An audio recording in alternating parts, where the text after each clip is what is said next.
The, by far, front runner for the Republican nomination and the most persecuted man in, I believe, American history, the former president of the United States, President Donald Trump. Welcome to the program, sir. How are you?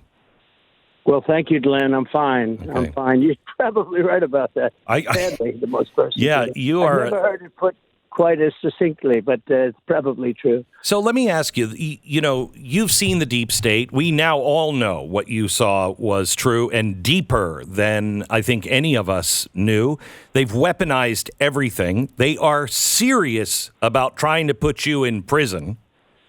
Can I ask, will you and can you run a campaign from a jail cell?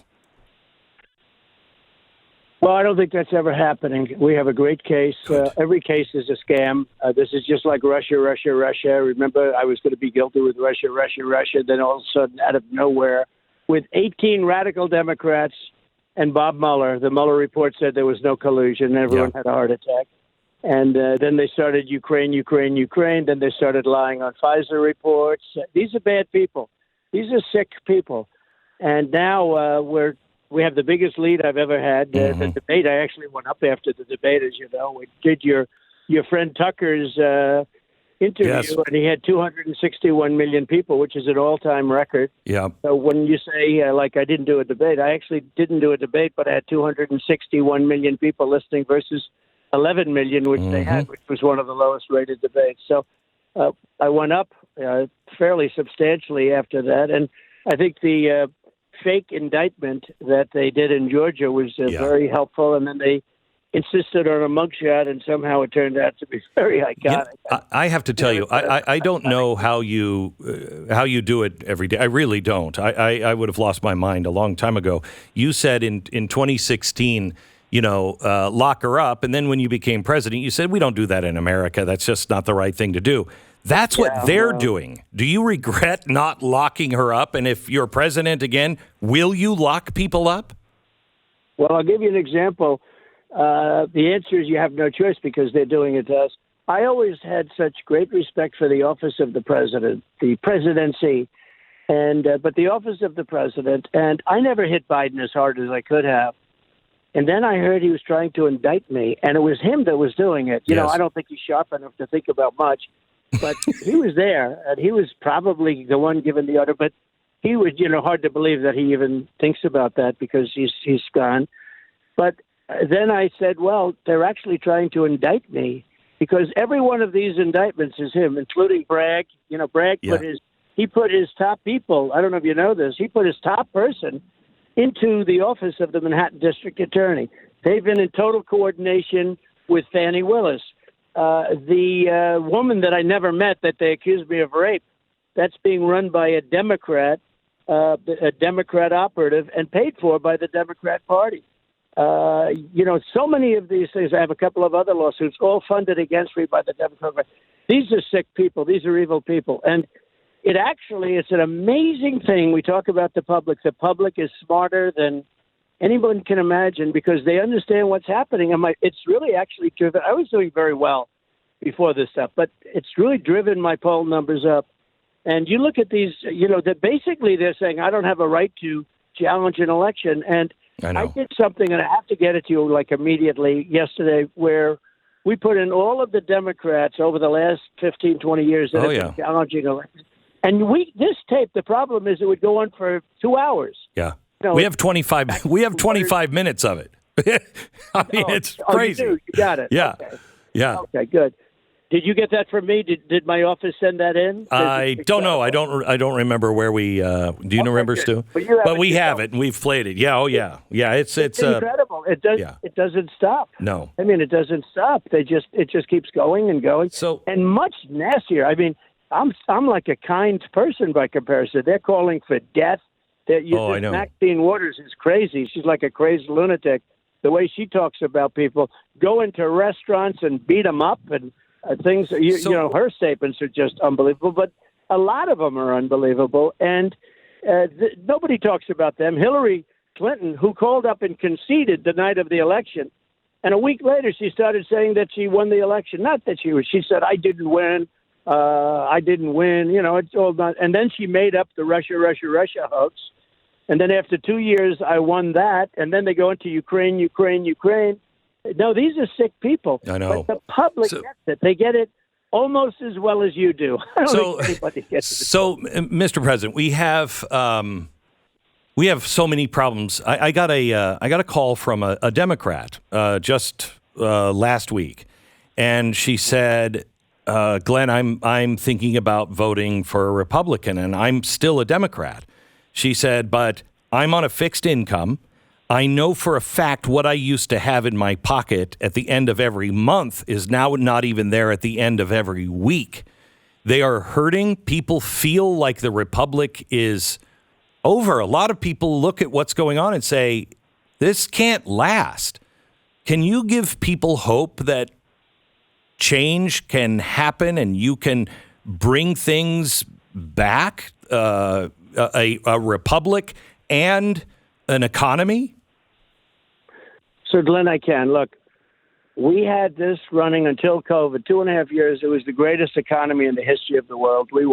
Everybody was happy. African Americans, Asian Americans, Hispanic Americans, women, men, people with diplomas from MIT and people with no diplomas from high school.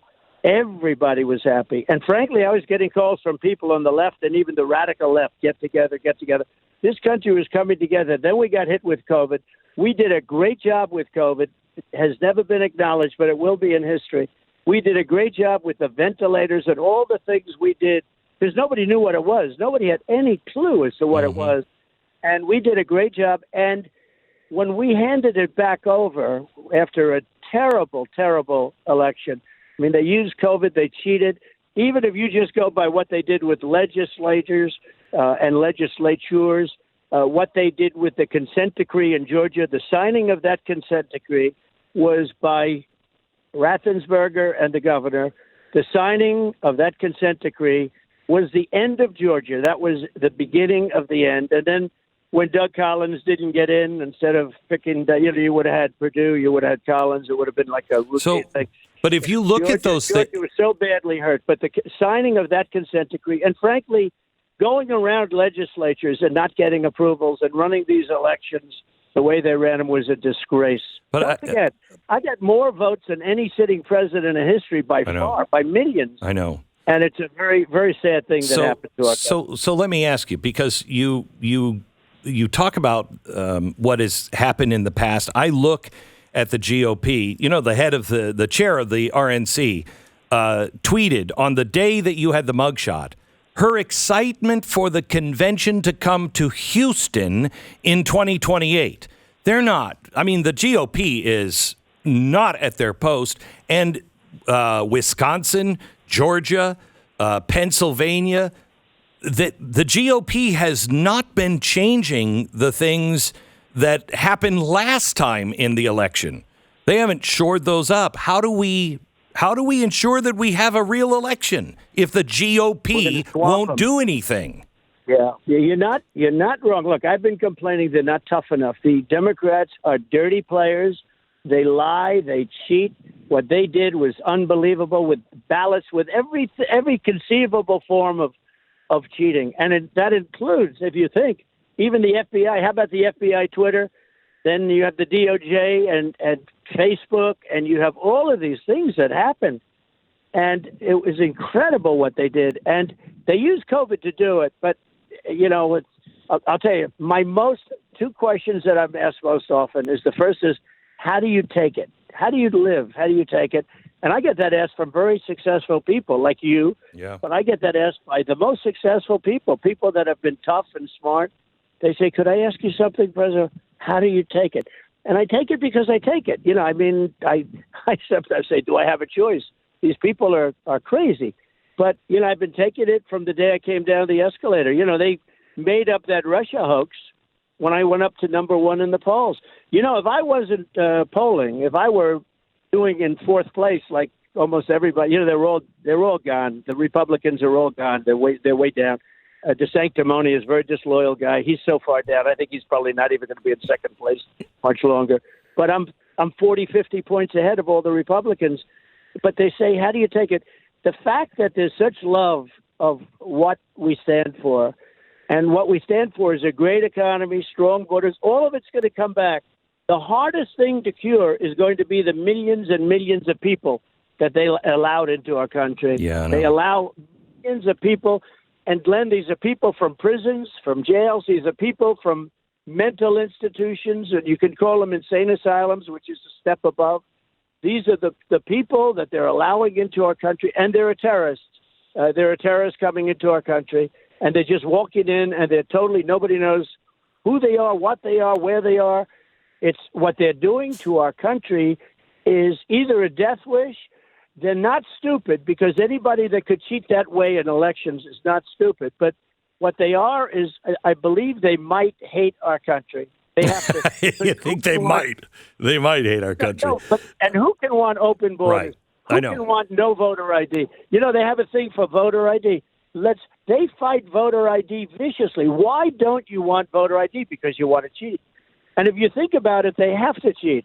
Because who's going to vote for open borders, high taxes, high interest rates, bad economy, weak military, a woke military, believe it or not? You know, I defeated ISIS with our military. I did it in 4 weeks. I took out ISIS. I was told by certain generals that are television generals it would take years. And I flew to Iraq, and I came back with some incredible information, and I knocked out ISIS in 4 weeks. You know, our military is incredible. They don't get the credit. But then you see in Afghanistan, I was all forgetting that. Yeah. I'm the one that got the troops down. I know. But you have to keep Bagram, and you have to take our soldiers out last, not first. What they did is so horrible. And I believe it was the lowest point in the history of our country. What happened, that withdrawal, the way they withdrew from Afghanistan was the lowest in the history of our country. But we'll bring it back. Okay, we're going to bring back the economy, and we're going to bring back the strong border. Last question. You said that you weren't going, but you would be watching the debate for a vice president. Have you thought of Vice President Ramaswamy? Well, I think he's great. Look, anybody that said I'm the best president in a generation, I don't know, you'll have to define generation, but it's a long time. And he said it a couple of times, and he said it in 100 years. So I have to like a guy like that. You know, I can't get upset with him. But he's a smart guy. He's a young guy. He's got a lot of talent. He's a very, very intelligent person. He's got good energy, and he could be in some form of something. I tell you, I think he'd be very good. I think he's very good. I think he's really distinguished himself. He's starting to get out there a little bit. He's getting a little bit controversial. I got to tell him, be a little bit careful, because some things you have to hold in just a little bit, right? But he's got a lot of good energy, I will tell you, and he's been very nice to me, and you know, most of them have, other than Christie. Don't forget, Christie left with an 8% approval rating. Oh yeah, it was horrible. And he was tied up in Bridgegate, the whole thing. Yeah. It was a mess. He was a disaster. It was amazing how there is the new generation and the old generation of Republicans that just seem to be completely out of touch with what time it is. No. So they don't get it. Yeah. They don't. And Mitch McConnell, Mitch has to go. He's given them trillions of dollars that he could have stopped. You know, now they're campaigning on the fact that they have trillions of dollars. That was given by Mitch and 10 of his people that voted as he demanded that they vote. And, you know, it's not that he's a leader. He raises a lot of money and he gives it to senators. Yeah, no. And it's sort of like he buys his leadership. It's exactly terrible. Right. But he gave them all of this Green New Deal money, and it's probably $9 trillion if you add it up. And it's like throwing it out the window. It's a horrible thing. And it does cause inflation, but it's like throwing it out the window. It's a horrible thing.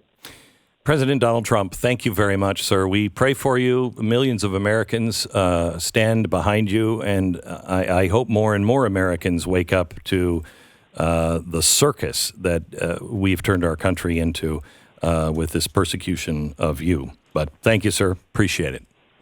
Thank you, and we're going to make America great again. You watch. It's going to happen fast. It's going to happen fast, and I appreciate it very much. And you're a brave voice. You are a very brave voice and have been for a long time. Thank you, Glenn. You bet. Bye-bye.